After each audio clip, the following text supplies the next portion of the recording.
we have, because it's not a, you know, like, you can go into these woods and you can think that because of the lush growth that the soil is like feet deep there, you know, but you stick a shovel in the ground and it's like, you know, you wonder how those trees are growing, you know. I mean, you know, you look at the lava fields over on Saddle Road and you know there's no soil, but, you know, you see these lush forests and you think, you know, there's like feet of soil, but you know, the soil is a precious commodity here, and we need to do everything we can to maintain it, and whatever we can do to encourage organic production in the farming will keep that soil going. And with the cross pollination and everything else with the GMO stuff, if you allow that to become the predominant way of farming, people will just give up doing organics because what's the use, you know? Um, I guess that's it. The 36. Oh, okay, I heard the beep. But anyhow, that's my main point is, you know, the soil is a valuable resource and we need to do whatever we can. And I support this 100%, and I think that it's a valuable step. And, you know, hopefully in the future we'll be doing more to make sure that any organic matter that's on this island is utilized, and we do whatever we can to sustain ourselves. Thank you very much, Peter Houle, followed by Zachary Mermel and Tim Rees. So Zachary and Tim would come up to the front row, be ready. Mr. Houle, it's Houle? Houle. Okay, thank you, sir. Hit the button.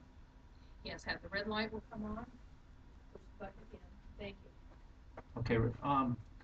Thank you, Council, my name is Peter Houle, for the record. Thank you to the board for letting me testify. I represent the Rainbow Papaya Farmers in Puna. I'm on the HPA board, the Papaya Industry Association. I've been here in that business for about 25 years. 6th-generation farmer. I'm a chemical engineer, and I strongly oppose the Bill 79. But I love organic coffee, just for the record. The bill would, if passed, would have huge financial losses to the Puna district. Processors, as Eric testified earlier, we would lose our processing core, papaya processors. Workers would be unemployed, the farmers and the families would be unemployed, and the stores would lose sales, and I believe the county would lose some tax dollars in the process. The papaya business is about a $40 million industry, more or less depending on the year. Section 14, Eric went over that prior, so I won't get into that. The wording has got to go. We can't grow papayas in a greenhouse commercially. I believe the marketplace will dictate which GMO crop will survive or should not be planted. So I think it might be best that the marketplace just dictate that. The rainbow was approved in Japan. It took 13 years of studying, and they study stuff pretty tough over there.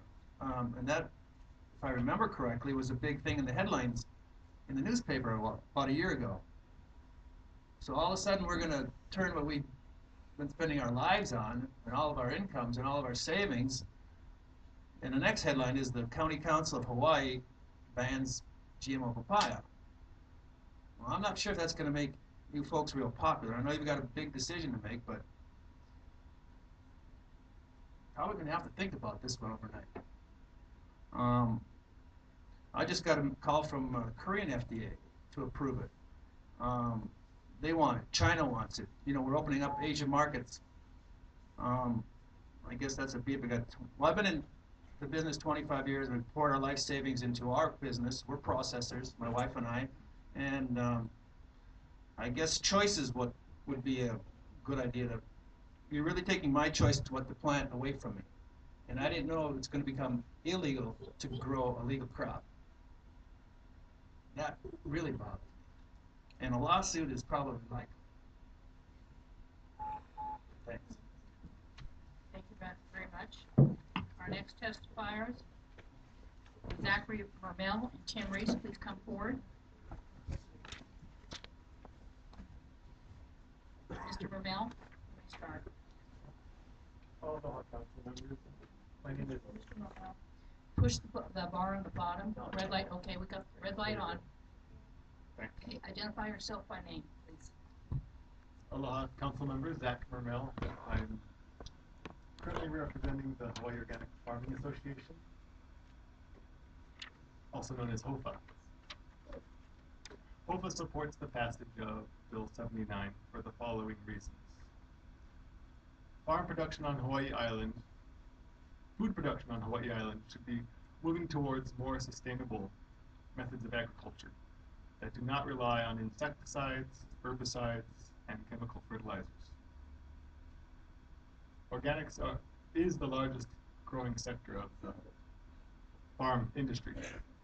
And genetically modified crops currently require increased chemical use, especially Roundup. This has led to chemical residues in our food, soil, water, and air, and a host of other negatives, such as superweeds, which have become resistant to the increasing amounts of poison being sprayed on them.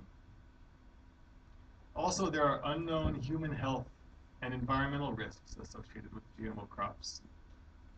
70% of processed foods now in the marketplace currently contain GMOs, and that percentage is likely on the rise. However, GMOs have never undergone standard testing or regulation for human safety. Additionally, the consequences of GMO technology are inherently unpredictable.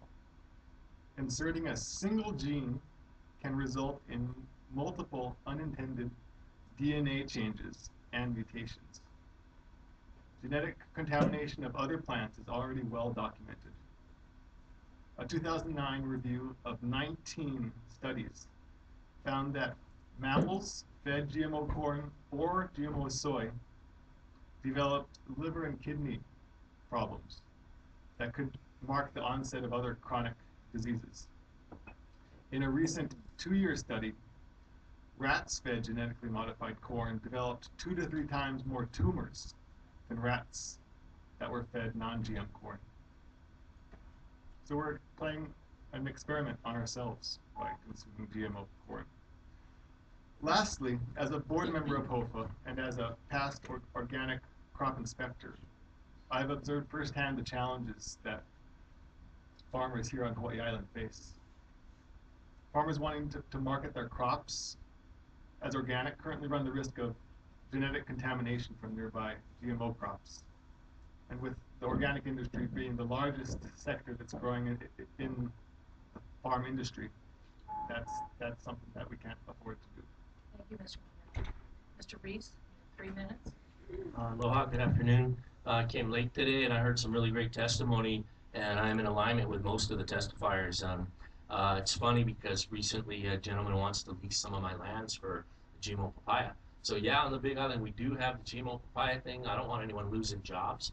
I think that can be accommodated. I also think we're fortunate that that's really the main crop that we have that is using GMO. And to back up a few years, it's like, who couldn't have predicted? In fact, many people did predict the papaya industry was going to have major problems. The monocrop style of farming is foolish and is very risky. So yes, they had a problem. The virus showed up here. The aphid started spreading it like wildfire.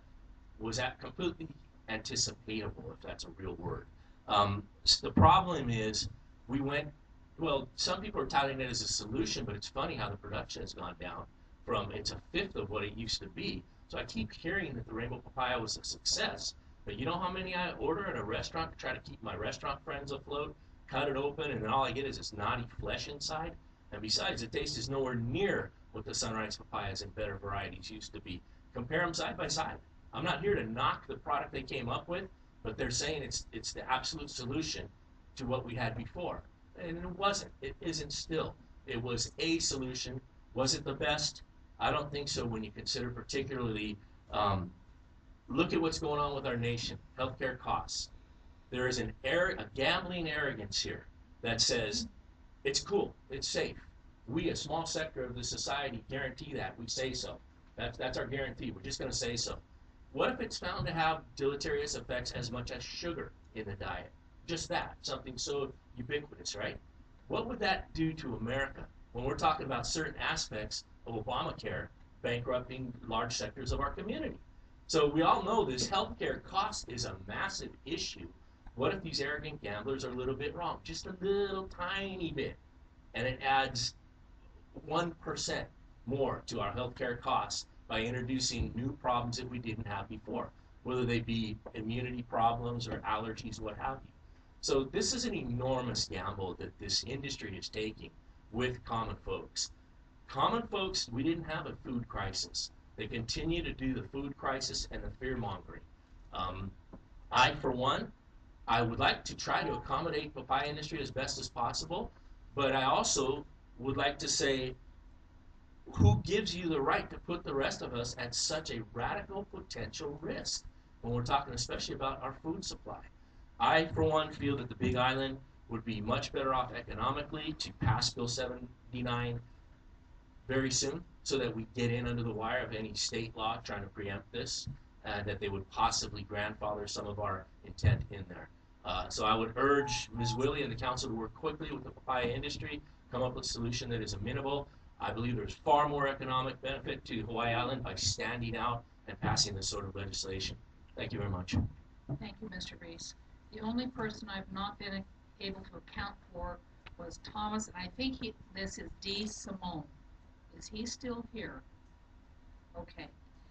Let me explain to the viewing audience and to the people here what's going to happen. I'm going to put this committee into recess until Wednesday, May 29th at 9 o'clock. Let's just double check this date. He's going to be in Kona. He's going to write a letter to us. Wednesday, May 29th, 9 a.m. And any other committees that we aren't able to resolve everything in will also be placed on that date. And it's not a normal date for us, and so it won't interfere with other committee and council meetings. I'm sorry? It will be here in the Hilo council chambers. Now, once I recess this, we're going to go over to Margaret, and she's going to have her committee starts, which is the geothermal. Okay? So everybody hang on for a couple minutes till we get our staff to switch things around. This meeting, yes, certainly. Mr. Kern? Just to clarify that we're closing out the public testimony part of this with the recess? Or Yes, we're closing the public testimony. When we come back on the 29th of May, there will be no public testimony on this issue. The council will take over the discussion at that point and make our decision. Okay? Yes, sir? Are we allowed to listen? Absolutely. You come, and this is open to the public in here, right here. So don't worry about that. You can come and listen. You just won't be able to testify because this is not a standard meeting. We're just going to do this. Absolutely. If any council members wants to contact any of you and ask you questions, they can do so. It's that we cannot talk to each other about this bill. So I'm going to now put the, yes, Ms. Eoff. There would also be an opportunity to testify again on this bill when it comes to council. Yes. Not on the 29th, but it will be scheduled for council or committees, whatever we decide, June 4th and 5th? No? Whenever. You will have another opportunity, to actually 2 times at council. Okay? So this is not the end, it's just the end of this committee meeting and the 29th. Wait, just a moment.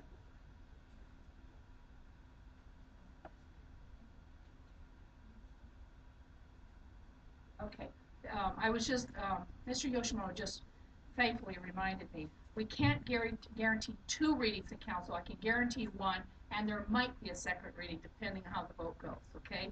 So 29th you can come and listen at 9 o'clock in the Hilo chambers, and now this committee is in recess.